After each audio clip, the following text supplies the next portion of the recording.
বাংলাদেশ মিরপুরের home of ক্রিকেটে দীর্ঘ বিরতির পর যখন উইন্ডিজের মুখোমুখি হলো, যখন আরো একবার 50 ওভার খেলতে পারলো না, যখন বাংলাদেশ ধুকতে ধুকতে 200 পেরুলো, যখন উইন্ডিজ তাদের ওপেনিং পার্টনারশিপে 50 পেরুলো, কেউ কি ভেবেছিলেন যে যেই দলটা গত 12 ম্যাচের মধ্যে 11টায় হেরেছে, গত টানা 4টা সিরিজে ওয়ানডে সিরিজে পরাজিত হয়েছে, তারা 207 রান ডিফেন্ড করতে পারবে?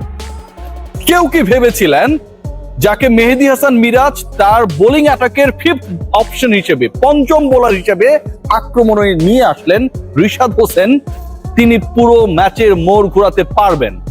কেউ কি ভেবেছিলেন বাংলাদেশের 200 পেরোনোর জন্য রিশাদ হোসেনের 13 বলে 26 রানে 200 স্ট্রাইক রেটের ওই ক্যামিওটা বিশাল একটা রোল প্লে করবে? কেউ ভাবেন নাই। যা কেউ ভাবে নাই সেই জিনিসটি ভাবিয়েছেন রিশাদ হোসেন, করে দেখিয়েছেন রিশাদ হোসেন মিরপুরের হোম অফ ক্রিকেটে। বাংলাদেশের কোন বোলার ওয়ানডেতে প্রতিপক্ষের প্রথম 5 উইকেটের 5টাই নিয়েছে? এক্সপেরিয়েন্সটা কি কেউ কখনো দেখেছেন? ঘটেছিল? আপনার ক্রিকেট নলেজ, আপনার চিন্তা ভাবনা, স্বপ্নকে একবার বাস্তবতার দিকে নিরিখে পরীক্ষা করে দেখুন, পাবেন না উত্তর। রিশাদ সেটা করে দেখিয়েছেন। বাংলাদেশ দলের প্রথম কোন ডানহাতি স্পিনার ওয়ানডেতে ইতিহাসে 5 উইকেট নিলেন, বাংলাদেশে অন্য কেউ নিতে পারেননি।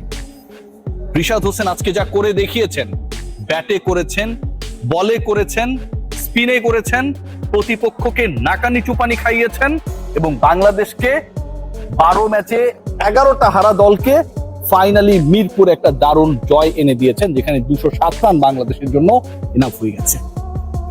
রিশাদ আজকে যা করেছেন, যেভাবে করেছেন, সে এক্সপ্লেনেশনে যদি আমরা যাই, আমি যদি যাই, তাহলে দেখবেন শুরুতেই বলছিলাম যে বাংলাদেশের রান হচ্ছে 207, 50 ওভার খেলতে না পারা দলটা, মাহিদুল অঙ্কনের অভিষেক ম্যাচ, সৌম্য সরকারের কামব্যাক, একজন কিচ্ছু করতে পারেন নাই, আরেকজন সর্বোচ্চটা দিয়ে চেষ্টা করেছেন স্কোরটা যেন একটু হলেও সমৃদ্ধ হয়, মান সম্মানটা যেন থাকে।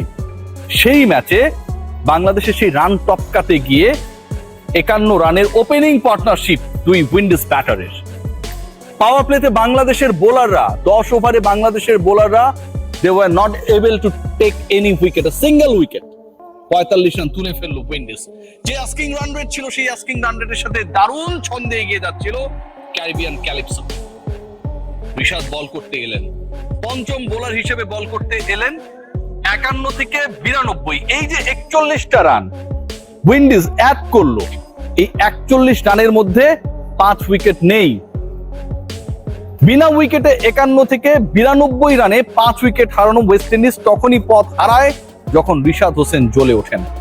এক এক করে প্রত্যেকটা ব্যাটসম্যানকে ফিরিয়েছেন। তার ওই 5-এর 3টা ক্যাচ নিয়েছেন নুরুল হাসান সোহান, একটা এলবিডব্লিউ, একটা সাইফের তালুবন্দি করে।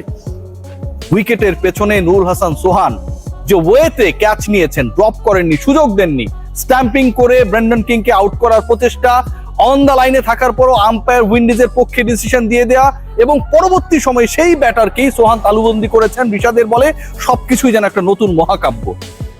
মাঝখানে এক দর্শক মাঠে দৌড়ে গেলেন সিকিউরিটিকে ফাঁকি দিয়ে। বাংলাদেশ ক্রিকেট বোর্ডের সিকিউরিটি নিয়ে আমি কিছু স্টোরি করব, ওয়েট করেন দেখবেন। তিনি গিয়ে জড়িয়ে ধরলেন তানভীর ইসলামকে। আমার কাছে মনে হয় যে ওই দর্শকের টার্গেট ছিল রিশাদকে জড়িয়ে ধরবেন, আলিঙ্গন করবেন, ধন্যবাদ দেবেন। মিস্টেকেনলি তানভীরকে ধরে ফেলেছেন, আর তানভীর সেই ছোঁয়ায় তিনিও উইকেট পাওয়া শুরু করে দিয়েছেন। এই যে বাংলাদেশ আজকে জিতলো, যেভাবে জিতেছে, যেভাবে ডমিনেট করেছে বোলিং স্পেশালি, যেভাবে প্রথম পাওয়ার প্লে কাজে লাগাতে না পারা, 51 রানের পার্টনারশিপকে অ্যালাউ করা দলটা শেষ পর্যন্ত ওয়েস্ট ইন্ডিজকে হারের স্বাদ দিল, শেষ পর্যন্ত বাংলাদেশকে মিরপুরে জেতালো, শেষ পর্যন্ত বাংলাদেশের রেটিং পয়েন্ট বাড়িয়ে 10 নম্বর থেকে এগিয়ে আসার পথ দেখালো। এটা পুরো রিশাদের নেতৃত্বে। ব্যাটিং ইনিংস নিয়ে যদি আপনি কথা বলেন, তাহলে সেখানে হতাশার সাগর, মহাসাগর। যে হতাশা কখনো শেষ হয় না, থাকে না যে সাগরের পানি আপনি যদি 1 বালতি 2 বালতি 10 গ্যালন 5 গ্যালন কমিয়ে নেন, নিয়ে নেন, তাতে কমবে না। বাংলাদেশের হতাশা আসলে কমে না। 2 ওপেনারকে নিয়ে বিশাল স্বপ্ন।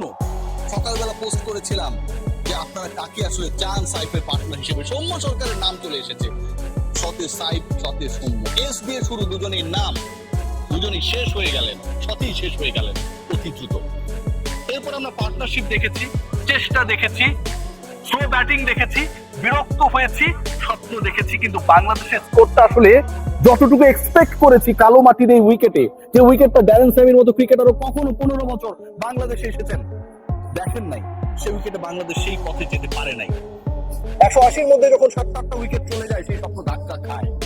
যখন বাংলাদেশি ব্যাটাররা স্ট্যান্ডার্ড স্ট্রাইক রেট মেইনটেইন করতে ব্যর্থ হন, তখন বাংলাদেশের স্বপ্ন ধূলিসাৎ হয়ে যান। ঠিক ওই জায়গাটাতে রিশাদ হোসেন কোথা থেকে যেন চলে এলেন ফিনিক্স পাখির মতো। 13টা বল খেলেছেন, পেস বোলিং এর এগেইনস্টে অ্যাগ্রেসিভ ছিলেন, 13 বলে 2টা ছক্কা, একটা 4 মেরেছেন। বাংলাদেশের স্কোরটাকে 200 পেরুনোর একদম দ্বার প্রান্তে নিয়ে গিয়েছিলেন। 198 যখন দলীয় স্কোর, তখন তিনি আউট হয়ে যান এবং পরবর্তী এসে মুস্তাফিজ ছক্কা মেরে বাংলাদেশের স্কোরকে 200 পেরিয়েছে। 200 স্ট্রাইক রেটের রিশাদ, আপনি খেয়াল করে দেখুন বাকি সবার থেকে আলাদা। আমি যদি শুধু স্ট্রাইক রেট নিয়ে আলোচনা করার চেষ্টা করি, খেয়াল করে দেখবেন সাইফ করেছেন 6 বলে 3, 50 স্ট্রাইক রেট। সৌম্য সরকার 6 বলে 4, 66 স্ট্রাইক রেট। নাজমুল হোসেন শান্ত খুবই কুৎসিত ব্যাটিং করেছেন, 63 বলে 36, 50.79 স্ট্রাইক রেট। তাওহিদ হৃদয় 50 করেছেন ঠিকই, কিন্তু খেলে ফেলেছেন 90টা বল, তার স্ট্রাইক রেট 56-র বেশি না। এবং মাহিদুল ইসলাম অঙ্কন অভিষিক্ত হওয়া এই ক্রিকেটার 76 বলে 46 করেছেন, স্ট্রাইক রেট 60। এই যে আমি টপ 5 এর কথা বললাম, এর এগেইনস্টে 10 নাম্বার 9 নম্বরে নামা রিশাদের স্ট্রাইক রেট 200। ওই 200 স্ট্রাইক রেট গুরুত্বপূর্ণ, কারণ ওই 200 স্ট্রাইক রেট বাংলাদেশকে 200 পেরোতে হেল্প করেছে।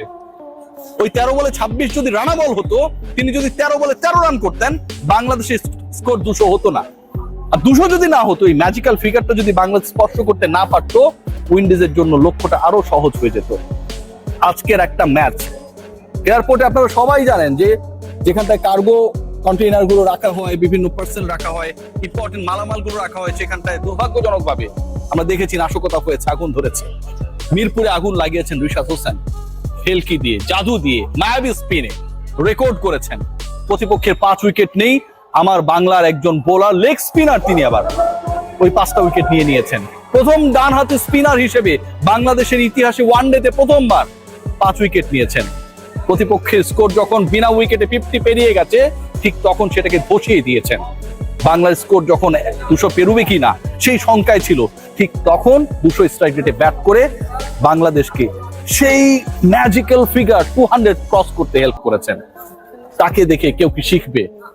এই উইকেট নিয়ে অনেক আলোচনা আছে, কথা আছে, সমালোচনা রয়েছে, বিতর্ক রয়েছে। সবকিছু যদি আমি একসেপ্ট করি, তারপরেও বলবো ultimately it was totally Rishad class. কেন জানেন? উইন্ডিজের ওপেনিং যদি আপনারা দেখেন, তাদের ব্যাটিং যদি আপনারা দেখেন, উইকেটকে খুব বেশি প্রভাব ফেলতে পেরেছিল 2 ওপেনারের এগেইনস্টে, পারে নাই। রিশাদের ব্যাটিং যদি আপনারা দেখেন, উইকেটকে খুব বেশি ইনফ্লুয়েন্স ক্রিয়েট করতে পেরেছিল, পারে নাই। আবার বাংলাদেশের বোলিং যদি আপনারা দেখেন, রিশাদ হি কেম অ্যাজ দ্য 5th বোলার, তার আগে আরো 4 জন বল করেছে। এতই যদি টার্নিং উইকেট হয়, তাহলে বাকি 4 জন যারা বাংলাদেশে বোলিং ডিপার্টমেন্টে রিশাদের আগে এসে অ্যাটাকে ছিলেন, তারাও কিন্তু কাজ করতে পারেন। Rishad should be given a salute. আজকে তিনি যে মাস্টার ক্লাস দেখিয়েছেন, সেই মাস্টার ক্লাস পরের 2 ম্যাচে অব্যাহত থাকবে, সেই প্রত্যাশায়। সবাই ভালো থাকবেন। Great win, good win to Bangladesh, but all credits goes to the man Rishad Hossain with bat and ball. Take great care.